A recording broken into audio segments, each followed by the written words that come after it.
Hey, welcome back to the channel, everybody. Today we have the opportunity to talk about NG Energy. We'll be bringing you guys updates over the next couple months as they begin their drilling program and exploration program. I have the opportunity to talk about the Maria Conchita resources as well, and talking about how they're going to be bringing that onto production once the pipeline is finished. We'll get a little bit of that. I'm extremely excited to talk to you guys. Obviously, we have a great CEO at the head of NG Energy, Serafino Acado. Everybody knows him. He's part of Grand Colombia Gold. We also have plenty of other directors and people in the organization that worked at Pacific Rubiales. So a lot to be talking about here. There is also a large prospect offshore Colombia, which will be drilled onshore, but will be mostly offshore, which could be several TCF of gas in place as well. So a lot to be talking about with respect to upcoming production coming in Q3, as well as the upcoming exploration program, which is also coming in Q3. And of course, excited to just mention to you guys, we'll be bringing you guys updates every single month about this company going forward for the next 6 months or so. So let's hop into the investor presentation and learn more about NG Energy. Thanks, guys.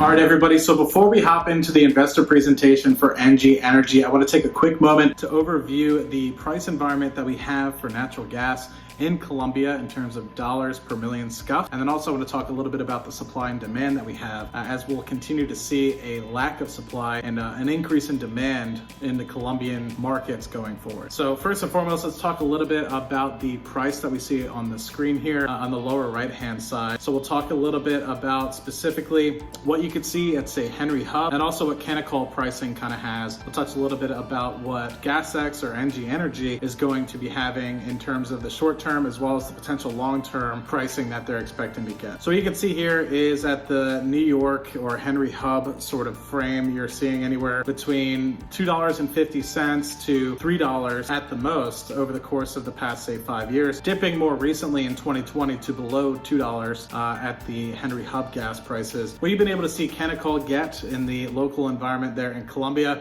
is just under $5 or close to $5. What we're actually anticipating for NG Energy going forward is about $5.08 for the first several months and years of production coming out of the Aracharo well in the Maria Conchita. And then as you bring on further production, there's negotiations going on to either lock that in at a minimum of $5, potentially $6, $7, which is closer to the local pricing that you have in Colombia going forward. So anywhere between that, what I've heard Serafino mention in previous interviews is anywhere between $5.50 for the first few million cubic feet coming out of the Maria Conchita going forward. So as you look at it going forward, you can potentially use that as what you're going to be forming as your foundation for revenues coming out of the wells. Now we'll talk a little bit more about the production once we get further into the slides. But what you can see is the demand continuing to go up for natural gas as Colombia is trying to meet the Paris Climate Accord obligations going forward. So what you'll see is at the moment, domestic supply is decreasing at about 15% a year, with demand going up at about 10 to 15% a year as well. So taking a quick look at that, give you guys an idea as the environment. What I want to now touch on is NG Energy's highlights with respect to what we're kind of looking at as an investor perspective. We touched a little bit about the strong pricing environment and the take or pay contract that we just kind of went over with respect to what Canacol was able to receive and what we think that NG Energy is already having in place or will continue to negotiate as we continue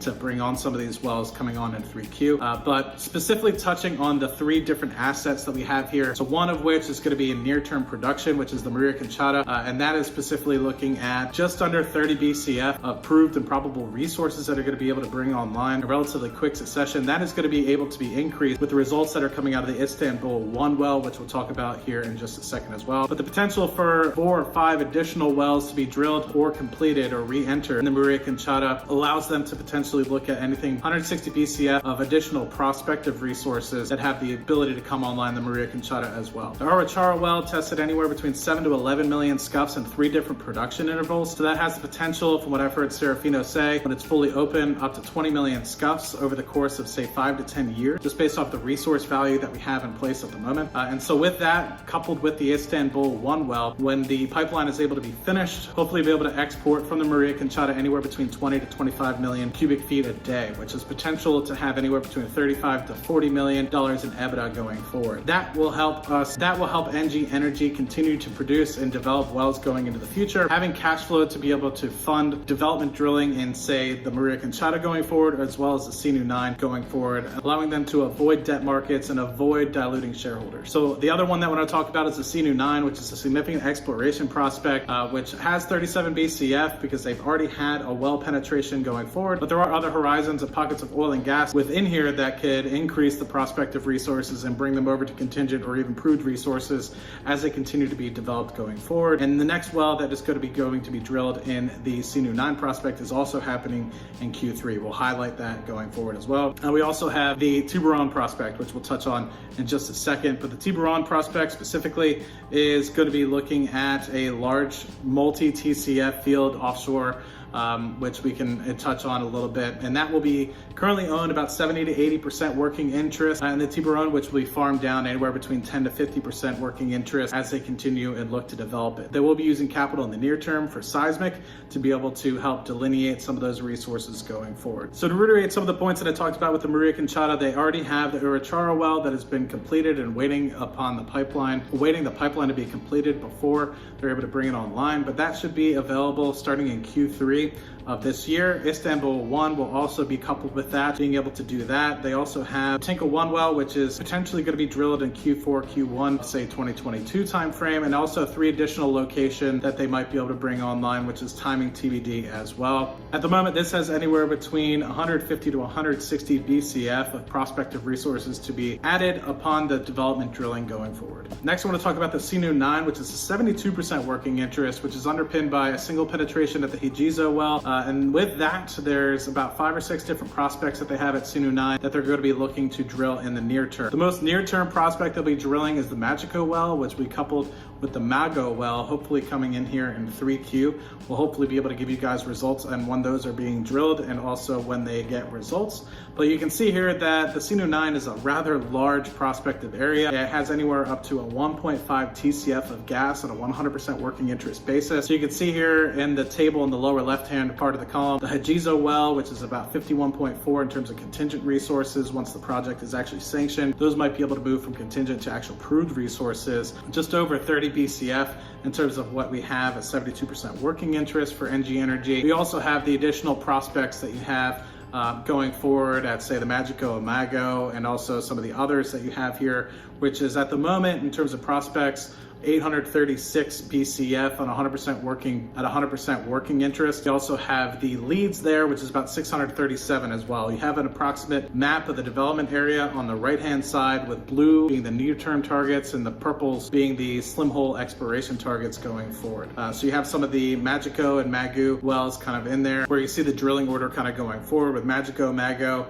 the Hechiricho, and then you have the Hijizo well potentially going in fourth with timing TBD. Lastly, the thing I want to touch on is the Tiburon block, which is just off of Colombia's northern coast here, and you can see that there's 2 significant discoveries, which I'll touch a little bit about. Obviously, one being Orca 1 and Perla, which is a 17 TCF field there, have the ability to potentially power, which from what I heard Serafino talk about, power a city like Miami for over 100 years. That's the amount of gas that they have available to be able to bring to market. So this is in a pretty good area code in terms of gas production as well as large giant fields. And so with that, NG Energy would have to bring in a partner, which will help bring costs down. So one of the key things that they're going to be doing is seismic going forward to be able to understand the size and underpin some of the prospective resources they have there.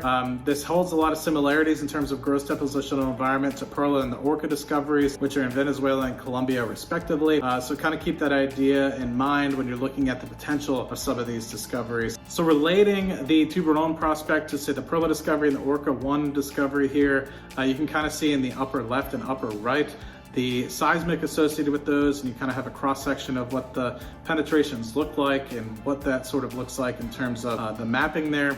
And so when you look at it from, say, Tiburon, you can see the 2 leads that they have, one of which on the left-hand side look rather comparable to what you have at, say, Perla and Orca. And lead number 2, looking a little bit more on the down dip side, some sort of syncline that you have there. But once again, this is my eyes, it's kind of coming into it rather new. So I'd be curious to hear some sort of geologist perspective on that. But overall, both look like they have multi-TCF sort of potential. So thanks for letting me introduce NG Energy to you guys. Really looking forward to covering over the next 5 to 6 months and walking through as some of the wells begin to come online and some of the results out of the Sinu 9 prospect, and hearing a lot more about what Serafino and the rest of the company have to say going forward about the prospective resources that they have at Sinu 9, as well as Tiburon. I'm sure next month and the month after we'll be coming up with you guys to inform you about when the pipeline is finished, as well as when we actually get some of the production online and how much we're distributing. Like I mentioned, at the moment, we're looking at about a $35 to $40 million in terms of EBITDA coming forward, just out of the Maria Conchita.